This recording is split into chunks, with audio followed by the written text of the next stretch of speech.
मैं ये बता ये रहा था आप लोगों को कि ये फैसला आ गया है कैद बामुशक्कत का।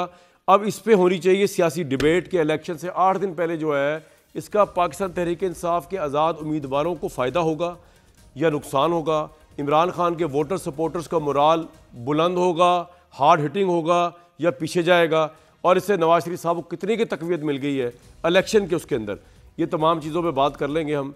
हमारे साथ आमिर लियास राना साहब मौजूद हैं, मज़हर अब्बास साहब मौजूद हैं और पाकिस्तान तहरीक इंसाफ को रिप्रेजेंट करें अजहर सिद्दीक साहब। आमिर भाई, आपका बेलाग तजिया सियासी इम्पैक्ट इस फैसले का देखिए, पहली बात है भी या नहीं? पहली बात तो ये कि जो आपने बेलाग तजिया किया स्टार्ट में सर कि जी मैं किसी कानूनी पहलू पर नहीं जा रहा, आपने सच बता दिया कि आपने स्टेट से लड़ाई की, आपको स्टेट ने जवाब दे दिया। सिंपल 9 मई, इसके अलावा कुछ नहीं है। बाकी बिल्कुल ठीक बात है कि किसी भुट्टो से लेके अब तक आने वाले वज़ीर आज़म में से किसी ने पाकिस्तान के स्टेट सीक्रेट पे बात नहीं की, अपने ओथ पे नहीं गए। लड़ाइयाँ पॉलिटिकल इस्टेब्लिशमेंट के साथ सब ने की, लेकिन ये खान साहब थे जिनको इतना मलाल था कि अभी वज़ीर आज़म थे और ये साइफर लहरा दिया। तो फिर इनके सेक्रेटरी जो थे, प्रिंसिपल सेक्रेटरी आज़म खान, इनके जो सेक्रेटरी खारजा थे और जो हमारे सफ़ीर थे वाशिंगटन में, उन सब ने जो गवाही दी उसने इनको फंसा दिया। उन्होंने बताया कि ये चीज़ें नहीं करनी चाहिए थी। पब्लिक, पाकिस्तान के सफारतकार सारी दुनिया में बदनाम हो गए कि इनसे कोई बात करोगे तो ये तो पब्लिक चली जाएगी। मतलब वो एक डेकोरम होता है, सिस्टम होता है। अच्छा, उसके बाद भी इनको बहुत लोगों ने ये बात बताई कि आप किस तरीके से चल सकते हैं। इन्होंने कुछ नहीं समझा। मैं आपको बताऊँ, आज उन्होंने जब सज़ा हुई तो पता क्या कहा कि लोगों से कहो बाहर निकले। ये मैसेज अब तक मुझे नहीं सुनने में आया। ये इमरान खान ने कहा? जी कहा। वहाँ हमारा रिपोर्टर मौजूद था, इमरान असगर, उसने मुझे बताया। लेकिन इनके किसी तर्जुमान ने ये बात नहीं की। ये आके कह रहे हैं 8 फरवरी को आना है बाहर। खान साहब अभी भी वहीं खड़े हैं ज़हनी तौर पे कि बाहर निकलो। वो इतवार को भी देख चुके, कितने लाखों करोड़ों जो बाहर निकले थे लोग, वो अभी तक घरों में वापस नहीं जा सके, रैली में ही हैं। तो वो 8 फरवरी तक चले जाएंगे। मेरे ख्याल में खान साहब को अब समझना चाहिए कि मकाफाती अमल इसी को कहते हैं। आप इस्टेब्लिशमेंट के ऊपर डाल दें, जिसके ऊपर मर्जी डाल दें, लेकिन सियासतदान रास्ता लेता है। नवाज शरीफ को सज़ा हुई, वो पाकिस्तान में नहीं थे, वो आए अपनी बेटी के साथ और जहाज़ से पकड़े गए और मनाजिर बनाए गए। वो ना पकड़ते, वहाँ से वो उन्होंने एयरपोर्ट से बाहर ही आना था, वहाँ से भी ले सकते थे, लेकिन दुनिया को दिखाया गया। खान साहब का तो एक ही था ना, वो जो उस दिन पकड़ा गया था 9 मई को, बस उसके बाद तो ख़त्म हो गया। अब आप जेल में हैं, आपको सुन रहे हैं। तोशाखाना वाला भी, अगर जज साहब की तबीयत ख़राब ना हो जाती, अभी एहतसाब वाले जो हैं बशीर साहब, तो काम वो भी हो जाना था, क्योंकि उनकी बेगम साहिबा का ट्वीट में देख रहा था आपने, आई थिंक एक प्रेडिक्ट किया था इसी केस के बारे में। आप कह रहे थे जी मैं आने वाला है कि मैं कहा 24 से 36 घंटे में, क्योंकि हम कोर्ट की प्रोसीडिंग देख रहे थे। ब्रेक पहले की थी ट्विटर पे जी, यही बात की थी कि एक चीज़ सामने नज़र आ रही है। जैसे कुछ लोग समझते हैं कि कोर्ट की, मैंने तो लोगों से ये पूछना ना, अपने रिपोर्टर से और वकीलों से, कि जी 342 के बाद क्या होना है। ठीक, तो आज अब जज साहब की तबीयत ख़राब हो गई तो रुक गया, वो कल पे चला गया। इमरान खान साहब का बयान, बेगम साहिबा का उनकी हो चुका हुआ बयान तोशाखाना में। अब साइफर कब ज़मानत आएगी? पहले ये सारे के सारे वकला कहते थे जी ये तो 2 साल की सज़ा है, जज को मौके पे देनी चाहिए थी ज़मानत। कैप्टन सफदर को 1 साल सज़ा हुई थी, 2 महीने 17 दिन बाद ज़मानत मिली थी। तो अब खान साहब का भी इलेक्शन के बाद फैसला होगा कि वो आराम से होगा भाई। मतलब ये नहीं पॉलिटिक्स के तराजू अभी में उनके पास अभी तो वो 9 मई के केसेस मौजूद हैं। सही है, 190 मिलियन पाउंड का है, तोशाखाना का है। यहाँ पे उन्होंने अपने आप के लिए ना पॉलिटिकल रास्ता जब नहीं लिया, और वो सिर्फ बात भी उन्हीं से करना चाहते हैं जिनके ऊपर चढ़े हुए हैं, जिनको गद्दार कह रहे हैं, तो नतीजा सामने। बिल्कुल।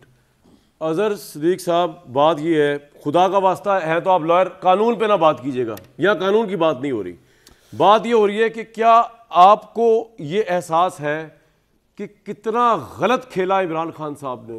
ख्वाह वो साइफर है, ख्वाह वो कुछ और था, ख्वाह वो पंगा लेना था, ख्वाह वो आर्मी चीफ का मार्च, लॉन्ग मार्च के जरिए उनकी तैनाती रोकना था, कि आप कहते हैं नहीं, इमरान खान कल भी सही था, वो आज भी सही है, वो मरने के बाद भी सही है। बहुत शुक्रिया कामरान शाह साहब। जब इंसाफ का खून हो तो माशरे का जनाजा निकलता है। मैं वकीलों वाली बात नहीं कर रहा, ये मैं सियासी बात की है। आपने सारा कुछ बता दिया कि ये लड़ाई है, तो फिर इंसाफ की बात क्यों करेंगे हम? यानी लड़ाई क्या है? मुक़्तदरदारों से लड़ाई है, बड़ी सीधी सी बात है। और ये जो बात है ना कि इमरान खान ने गलतियां की, क्या सीखेंगे क्या? मुझे बताइएगा, इमरान खान को तो लेके आए, आरटीएस बिठाया, अगस्त 2018 में अप्रैल 2019 में ख्वाजा आसिफ साहब खुद बताया कि राब्ता हो गया। फिर हमने देखा नवाज शरीफ को कैसे ये निज़ाम निकाल कर बाहर लेके गया। 4 साल वो बाहर रहे, सारा कुछ देखते रहे। हम सब भूल गए कि जनाब रोग आर्मी, हम गुलबशन यादव भूल गए, हम सिरिल अलमेडा भूल गए, हम सज्जन मिटल भूल गए, हम वो सारा भूल गए। नवाज शरीफ को निकाल के यहाँ से बाहर ले देखें। ये जुल्फ़िकार अली भुट्टो साहब की तारीख दोहराई जा रही है।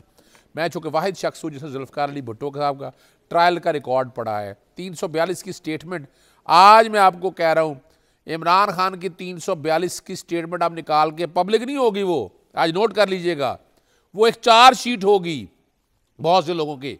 जैसे 342 की स्टेटमेंट जुल्फ़िकार अली, जिसमें क्या कहा था, we will eat grass and will not compromise. Henry Kissinger, मैंने तो पढ़ा हुआ है ना 342 का स्टेटमेंट।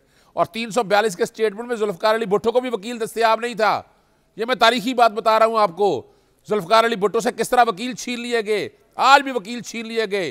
तो ये जो ट्रायल है ना, जैसे जुल्फ़िकार अली भुट्टो को याद रखा जा रहा है ना, नवाज शरीफ वगैरह अहमक आदमी है, उसको किसने याद रखना है?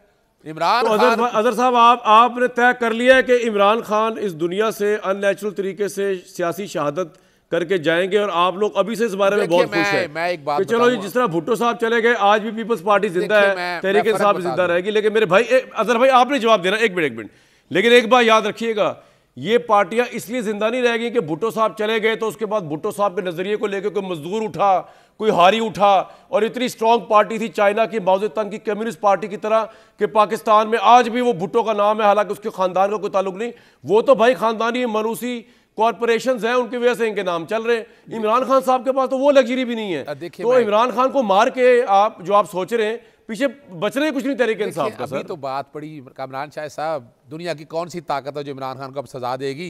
ज्यादा सजा 10 साल ये देनी थी, दे दी आपने। नैब में क्या दे देंगे? मौत की सजा नहीं होने लगी उसको। और याद रखिएगा, अपना रांझा राजी करना था, कर लिया। लंदन प्लान देखिए, अब आप अगर फेयर करना है ना, तो मरियम सफदर की और नवाज शरीफ का बयान चलाएं, लेवल प्लेइंग फील्ड, उसी तरह जेल में लेके जाओ, उसी तरह सजा सुनाओ, उसी तरह नाहल करो। लफ्ज याद होने चाहिए। यहां इंसाफ का कत्ल हो रहा है, यानी खुदारा। मैं तो अब वकील के, आपने कहा मुझे वकीलाना बात करने से रोक दिया, मैं अब सियासी बातें रखता हूं आपके सामने। मुझे याद बताइएगा कि आप तारीख को ज़्यादा दूर जाने वाली नहीं है, लेकिन ये जुल्फ़िकार अली भुट्टो साहब, मैं आपके सेंटीमेंट का बिल्कुल एहतराम करता हूं और आप अपने हिसाब से बिल्कुल सही बात कर रहे हैं। लेकिन सर, सेंटीमेंट की बात नहीं है, सियासी बात। देखिए मैं बताऊं, फॉरगेट अबाउट मरियम नवाज। यार मैं आपको एक बात बताऊं, देयर इज मरियम नवाज साहिबा, नवाज शरीफ साहब, मैं बड़ी रिस्पेक्ट करता हूं, मुझे पता है किसी की कोई वैल्यू नहीं है। जहां स्टेट की इंटेग्रिटी आ जाए, इनके लिए कोई कुछ नहीं कर रहा। अब जवाब, आप गलतफहमी दूर कर लें। अब जवाब ले लें मेरे से। इनको फायदा जरूर हो रहा है। मैं आपसे सर, आप ही जवाब दे रहे हैं, मैं कहीं नहीं जा रहा। सर एक मिनट बात तो कंप्लीट कर लो, फिर आपने जवाब देना है। इनको फायदा जरूर हो रहा है, आई एग्री विद यू। इनको सारा फायदा होना ही है। जब वो रियासत से लड़ पड़े इमरान खान साहब, पार्टी फारिग हो गई उनकी, और उनको अभी तक समझ ही नहीं आ रही इस बात की। तो नून लीग को फायदा होना पंजाब में, और आपको मुझे फायदा होना। आप फरमाएं जी, फरमाएं। मैं बताऊं आपको, नवाज शरीफ ने कहा था मैं लिख के देता हूं वजीर आजम बन रहा हूं। हाँ, मुझसे अब कानूनी बात करेंगे, मैं चैलेंज करता हूं, आज तक मनी ट्रेल नहीं आ सका। मुझे इमरान खान साहब ने 2013 में कहा था मैं लिख के देता हूं मैं प्राइम मिनिस्टर बन रहा हूं, लिखा हुआ पड़ा है मेरे पास। 2018 में भी कहा था मैं लिख के देता हूं प्राइम मिनिस्टर बन रहा हूं। देखिए वो कॉन्फिडेंस होता है लीडर का, वजह वो एविडेंस के तौर पे यूज नहीं कर सकते। मौजूदा कॉन्फिडेंस ये है, मौजूदा कॉन्फिडेंस है, 2 दफा लिख के दिया हाथ से। नहीं सुने ना, मौजूदा कॉन्फिडेंस ये पाकिस्तान की सबसे पॉपुलर जमात पाकिस्तान तहरीक इंसाफ है। आप सर्वे करवा ले, दिल पे हाथ रख के बताइएगा कि इस वक्त सबसे बड़ी सियासी जमात कौन सी है। वो मैं आपसे एग्री कर लेता हूं, चले मैं आपसे एग्री कर, उसका फायदा क्या है जब आपको फायदा का इशू नहीं है। मेरी एक बात सुनिएगा कि 75 साल तारीख में पाकिस्तान कहां गया, ये 85 के प्रोजेक्ट ने पाकिस्तान को दिया गया।